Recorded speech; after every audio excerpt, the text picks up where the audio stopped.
ఇప్పటి జనరేషన్కి డయాబెటీస్ ఒక ఫ్యామిలీ మెంబర్లో అయిపోయింది. ఎవరి ఇంట్లో చూసినా ఒకరిద్దరిలో ఇది కామన్ అయిపోయింది. అయితే ప్రస్తుత పరిస్థితుల్లో చాలామంది దీన్ని చాలా సింపుల్గా తీసి పారేస్తున్నారు. ఎందుకంటే మొదట్లో పెద్దగా లక్షణాలు నొప్పి లాంటివి ఉండవు కాబట్టి. అయితే ఈ డయాబెటీస్ని కంట్రోల్ చేయడంలో నిర్లక్ష్యం వహిస్తే మాత్రం తీవ్ర పరిణామాలు ఎదుర్కోక తప్పదు. కాబట్టి నష్టం జరగకుండా ఉండడానికి ఎలాంటి జాగ్రత్తలు తీసుకోకపోతే ఎలాంటి పరిణామాలు ఎదుర్కోవాల్సి వస్తుందో ఈ వీడియోలో చూద్దాం. ముందుగా డయాబెటీస్ను కంట్రోల్లో తీసుకొని రాకపోతే రక్తంలో షుగర్ లెవెల్స్ బాగా పెరిగిపోతాయి. దానివల్ల కిడ్నీలు మూత్రపిండాలు దెబ్బతింటాయి. కంటి చూపు మందగిస్తుంది.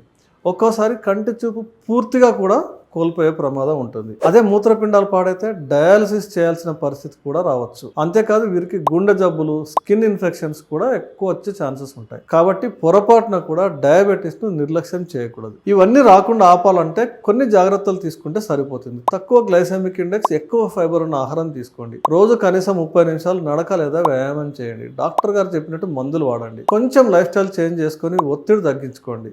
రాత్రి సరైన నిద్ర తీసుకోండి. స్మోకింగ్, ఆల్కహాల్ వంటికి దూరంగా ఉండండి. విష్ హెల్త్ లైఫ్ స్టైల్ క్లినిక్స్లో డయాబెటీస్ రివర్సల్ ప్రోగ్రామ్ ద్వారా మేము న్యాచురల్ పద్ధతుల్లో ఎటువంటి సైడ్ ఎఫెక్ట్స్ లేకుండా డయాబెటీస్ని రివర్స్ చేసే అవకాశం ఉంది. మీకు ఈ న్యాచురల్ డయాబెటీస్ రివర్సల్ ప్రోగ్రాంలో చేరాలనుకుంటే స్క్రీన్ పైన నంబర్ కాల్ చేసి మీ హెల్త్ జర్నీని మొదలు పెట్టండి. మరో వీడియోతో మళ్ళీ కలుద్దాం. నమస్తే.